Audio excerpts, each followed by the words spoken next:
Greetings, everyone. My name's Brian. Um, I'm gonna try to put this on YouTube, and we'll see how this goes. So this might be my first actual YouTube video. So I'm aspiring to be a voice actor. So I've been told by many professionals, and taking a master class with Steve Bloom and stuff like that. He said, read out loud, read a lot. So I have this book right here called Gothic Fantasy, Strange Lands Short Stories. So I figure starting off with short stories is a little easier than scripts and stuff like that, though I will do some of those as well. But for now, I'm gonna try this. I do have some videos up on TikTok and stuff, or in Facebook and Instagram. But this is my first video, so let's see how it goes. First story I'm gonna read is from Hans Christian Andersen, called "The Goloshes of Fortune." So I will read a beginning. This is the start. There's kind of cut up into little smaller stories of passing of the Goloshes. So, let's do this, right? Hope you all have fun. I know I'll enjoy it. If you enjoy it, cool. Give a like, give a subscribe, do whatever. All right. Goloshes of Fortune by Hans Christian Andersen. A beginning.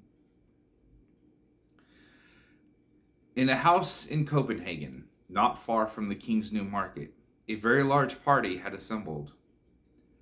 The host and his family expecting, no doubt, to receive invitations in return. One half of the company were already seated at the card tables. The other half seemed to be waiting the results of the hostess's question. "Well, how shall we amuse ourselves?"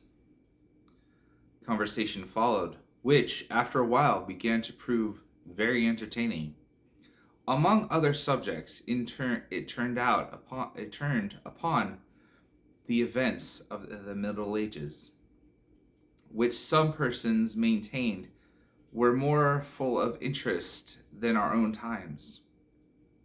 Councillor Knapp defended this opinion, so against the Oersted's essay on ancient and modern times, in which the preference is given to our own.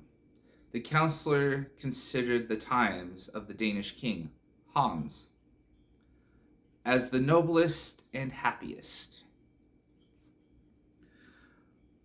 The conversations of this topic was only interrupted for a moment by the arrival of a newspaper, which did not, however, contain much worth reading. And while it is still going on, we will pay a visit to the anteroom, in which cloaks, sticks, and goloshes were carefully placed. Here sat two maidens, one young and the other very old, as if they had come and were waiting the company of their mistress's home. But on looking at them more closely, it could easily be seen that they were no common servants. Their shapes were too graceful, their complexions too delicate, and the cut of their dresses much too elegant.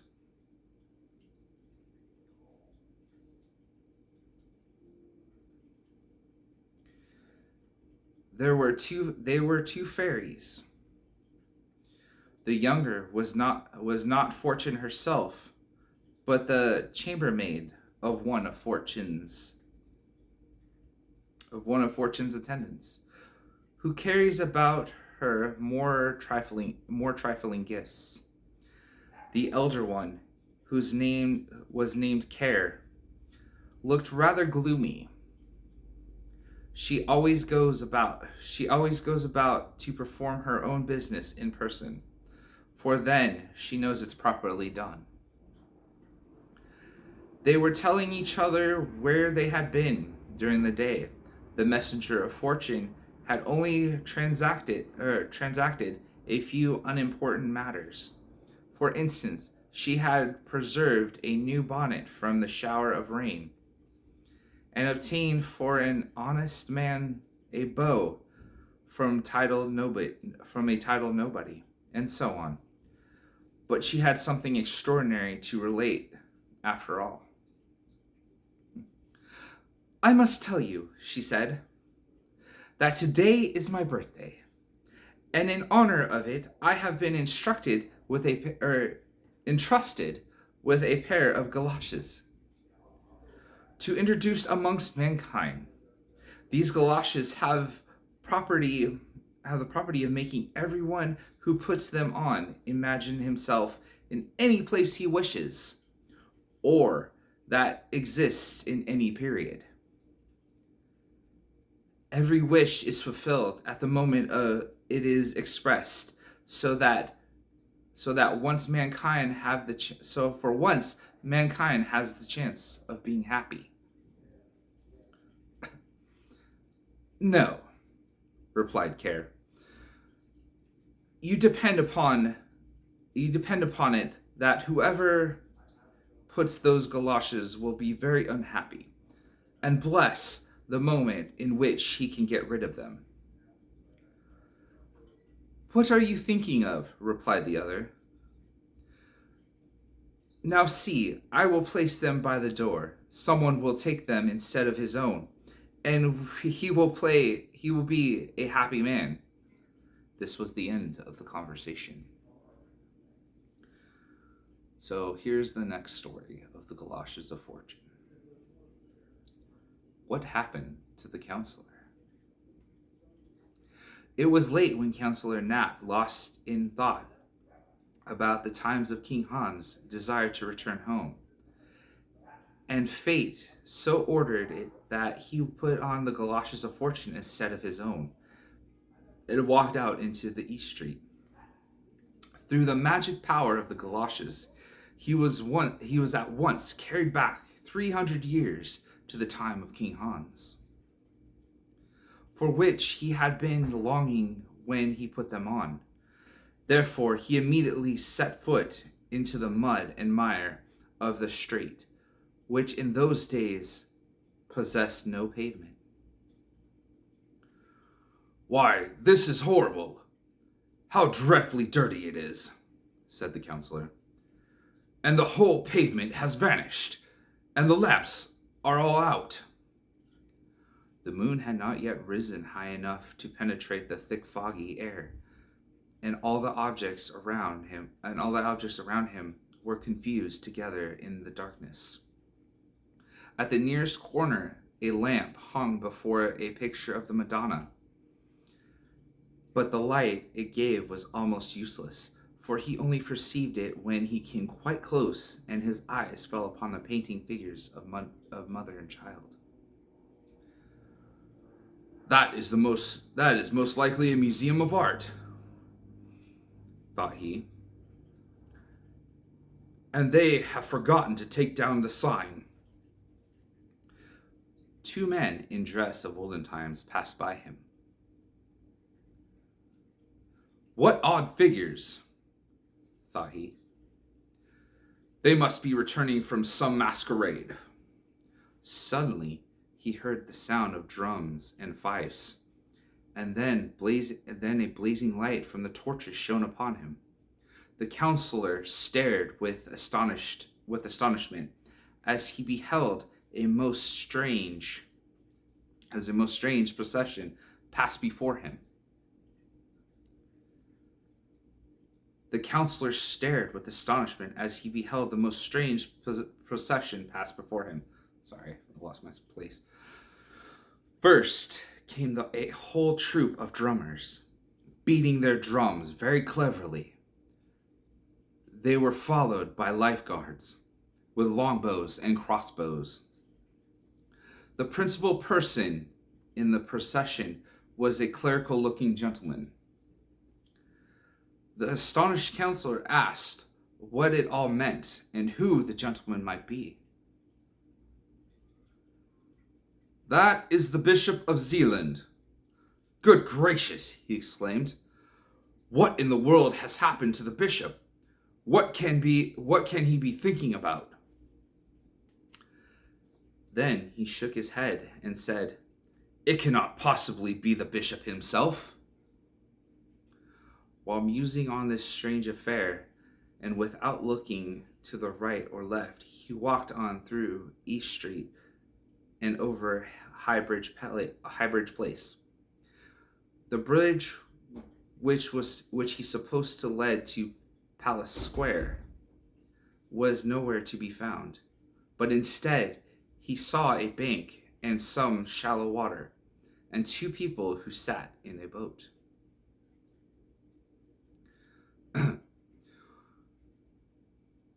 "Does the gentleman wish to be ferried over to home?" asked one.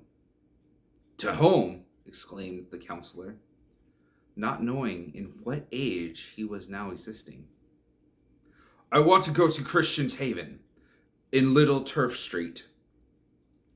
The men stared at him. "Pray tell where the bridge is," said he.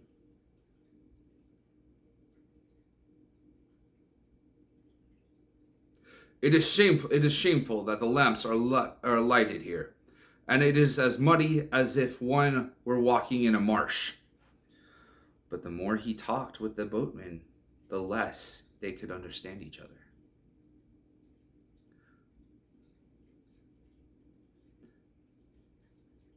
"I don't understand your outlandish talk," he cried at last, angrily turning his back upon them. He could not, however, find the bridge nor any railings. "What a scandalous condition this place is in," said he. Certainly had he found his own time so miserable as on this evening. "I think it will be better for me to take a coach. But where are they?" There was not one to be seen. "I shall be obliged to go back to the King's New Market," he said, "where there are plenty of carriages standing, or I shall never reach Christian's Haven." Then he went towards East Street, and had nearly passed through it when the moon burst forth from the cloud.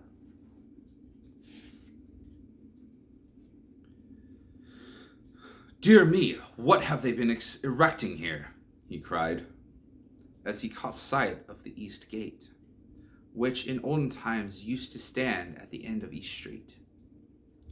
However, he found an opening through which he passed, and came out upon where he expected to find Newmarket.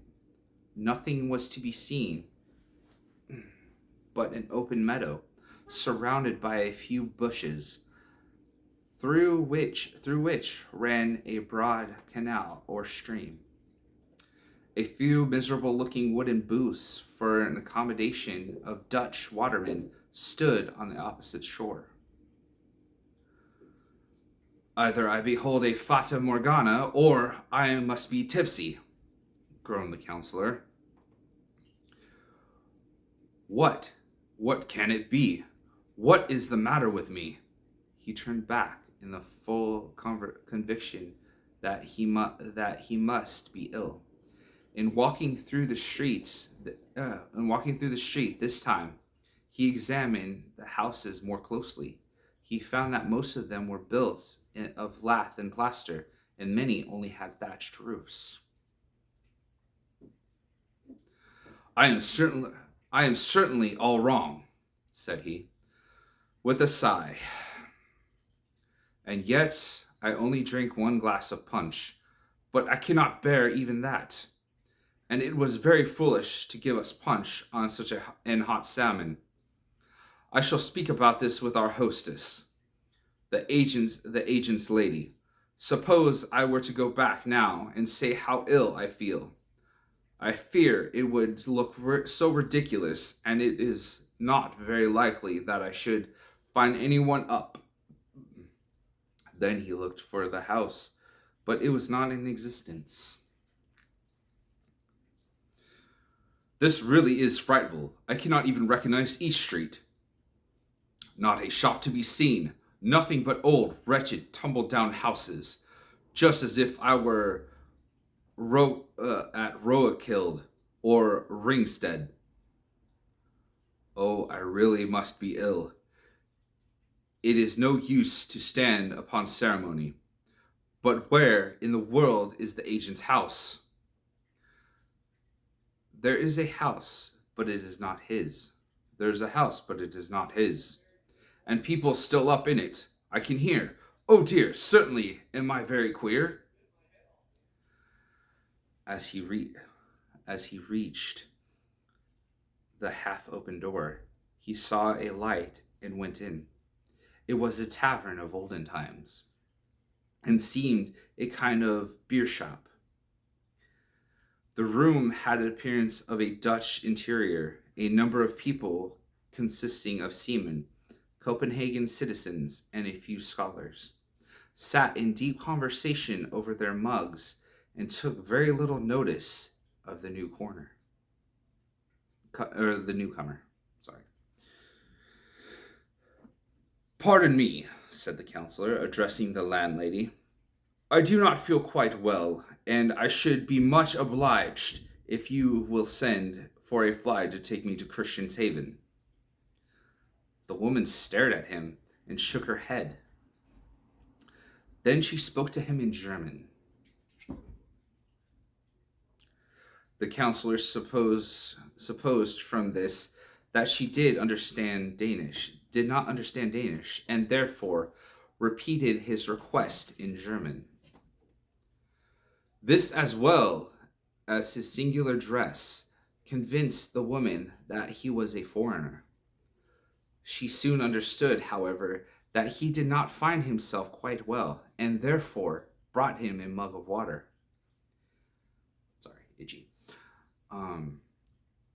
It had something of a taste of seawater, certainly, although it had been drawn from the well outside.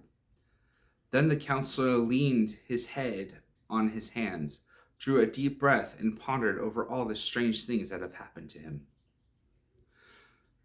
Is that today's number on the day of the day?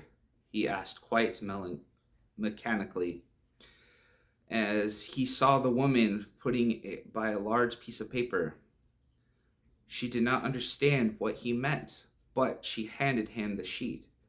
It was a woodcut representing a meteor which had appeared in the town of Cologne. That is very old, said the counselor, becoming quite cheerful at the sight of this antique drawing. Where did you get this singular sheet? It is very interesting, although the whole affair is a fable. Meteors are quite easily explained these days. They are northern lights, which are often seen and are no doubt caused by electricity. Those who sat near him and heard what he said looked at him in great astonishment. And one of them rose, took off his hat respectfully, and said in a very serious manner, "You must certainly be very learned, monsieur. Oh no, replied the counselor. I can only discourse on topics of which everyone should understand. Modestia is a beautiful virtue, said the man. Moreover, I must add to your speech of mihicis viditior. Yet in this case I would suspend my judicism. May I ask to whom I have the pleasure of speaking? I am a bachelor of divinity, said the man. This answer satisfied the counselor.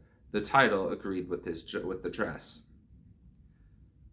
This is surely, thought he, an old village schoolmaster, a perfect original, such as one meets with some time, even in Jutland. This is not certainly a locus docendi, began the man. Still, I must beg you to continue the conversation. You must be well read in ancient lore. Oh, yes, replied the counselor. I'm very fond of reading useful old books and modern ones as well. With the exception of everyday stories, of which we really have more than enough. Everyday stories? Asked the bachelor. Yes, I mean of the new novels that we have at the present day. Yes, I mean the new novels that we have at present day.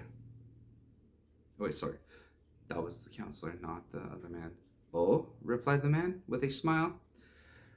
And yet they are very witty and are much read at court. The king likes especially the romance Messieurs Ivan and Gaudin, which describes King Arthur and his knights of the Round Table. He has joked. Oh, sorry, let me repeat that. Okay. Oh, replied the man with a smile. Oh, replied the man with a smile. And yet they are very witty and are much read at court. The king likes especially the romance of Monsieur Ivan and Gaudin, which describes King Arthur and the knights of the Round Table. He has joked about it with gentlemen of his court. Well, I have certainly not read that, replied the counselor. I suppose it is quite new and published in Heiberg. No, answered the man. It is not by Heiberg. Godfred and Guyman brought it out. Oh, is he the publisher? That is a very old name, said the counselor. Was it not the name of the first publisher in Denmark?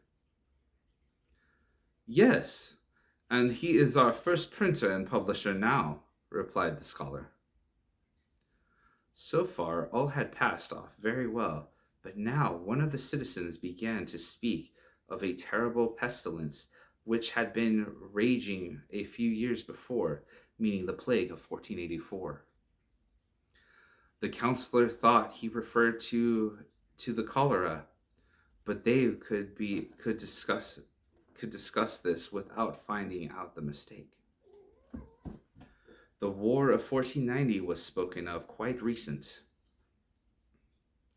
The English pirates had taken some ships in the Channel in 1801, and the counselor supposed they referred to these, agreed with them, finding the faults in the English.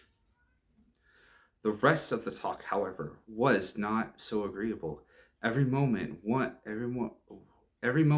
contradicted the other. The good bachelor appeared very ignorant, for the simplest remark of the counselor seemed to him either too bold or too fanatic. They started at each other, and when it became worse, the bachelor spoke in Latin, in hope to being better understood, but it was all useless. How are you now? Asked the landlady, pulling the counselor's sleeve. Sorry, I don't do German accents, so it's a little hard. Then his recollection returned to him. In the course of the conversation, he had forgotten all that had happened previously. Goodness me, where am I? Said he. It bewildered him as he thought of it. We will have some claret or mead, Brahmin beer, said one of the guests. Will you drink with us? Two maids came in. One of them had a cap on her head of two colors. They poured out the wine, bowed their heads, and withdrew. The counselor felt a cold shiver run over him. What is this? What does it mean? Said he. But he was obliged to drink with them, for they overpowered the good man with their politeness. He became at last desperate, and when one of them said he was tipsy, He did not doubt the man's word in the least, only begged them to get a droshky, and then they thought he was speaking in Muscovite language. Never before had he been through in such rough and vulgar company.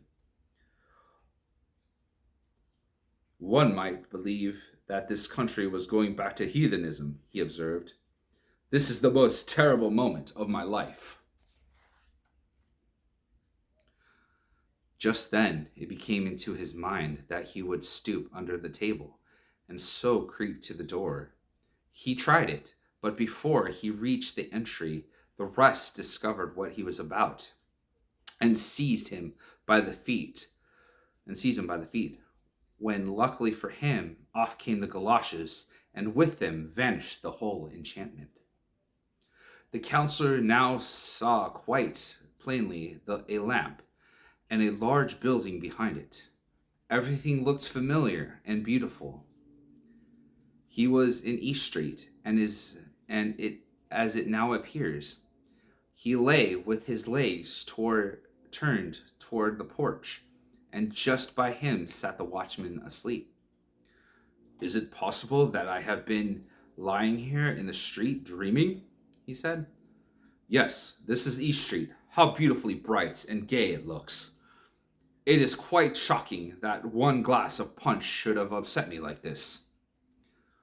2 minutes afterwards, he sat in a droshky, which was to drive him to Christian's Haven. He thought of all the terror and anxiety which he had undergone, and felt thankful from his heart for the reality of comfort of modern times, which, with all their errors, were far better than those of which he so lately found himself. Thank you for tuning in. I will continue with the Watchman's adventure next. This one was a little longer. The other one is a little shorter, so we'll see how it goes. So, thank you.